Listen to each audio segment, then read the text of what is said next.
అమరావతిలో ఇన్ని డెవలప్మెంట్స్ చూస్తున్నప్పుడు దీంట్లో మేజర్ పాయింట్ వచ్చేసి వాటర్ కూడా. So almost water body river Krishna surround అయి ఉంది. అండ్ ఇంకా అమరావతిలో వాటర్ కలెక్షన్ సిస్టమ్ ఎలా ఉండబోతుంది అంటే ఇన్ని డెవలప్మెంట్స్ అవుతున్నప్పుడు మనకి ఇటు ఎలక్ట్రికల్ కానీ వాటర్ కానీ ఇవి చాలా మేజర్ రోల్ ప్లే చేస్తాయి కదా. చాలా ఇంపార్టెంట్ అండి. ఇన్‌ఫ్రాస్ట్రక్చర్ తో పాటు వాటర్, ఎలక్ట్రిసిటీ, గ్యాస్ ఎస్ ఇలాంటియన్నీ కూడా చాలా ఇంపార్టెంట్. ఎస్. అయితే మనం హెచ్ఎండిఏ మన హైదరాబాద్ మెట్రో డెవలప్మెంట్ అథారిటీకి రిలేటెడ్ ప్లాన్ పక్కన పెట్టుకున్నా, జీహెచ్ఎంసీకి రిలేటెడ్ అలానే ఏపీసీఆర్డీఏ మాస్టర్ ప్లాన్ పక్కన పెట్టుకున్నా, మనకి అర్థం కావాల్సింది ఏంటంటే అడ్వాంటేజ్ అమరావతికి ఉన్న అడ్వాంటేజ్ చూసుకుంటే ఇమీడియట్ గా అక్కడ కృష్ణా రివర్ వాటర్ బాడీ ఉంది. వాటర్ బాడీ ఎప్పుడైతే ఉందో మనకి అక్కడ పాపులేషన్ ఎప్పుడైతే పెరుగుతుందో ఆ వాటర్ ని యూజ్ చేసుకోవడానికి అంటే యాక్సెస్ టు ద వాటర్ అనేది మేజర్ బేసిక్ నీడ్ కదా.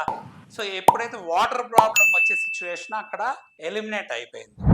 మోర్ ఓవర్ అక్కడ వాటర్ ఉండటం వల్ల అక్కడ టూరిజం యాక్టివిటీస్ ఇప్పుడు మనం భవానీ ఐలాండ్ తీసుకోండి విజయవాడలో which is like adjacent to Amaravati.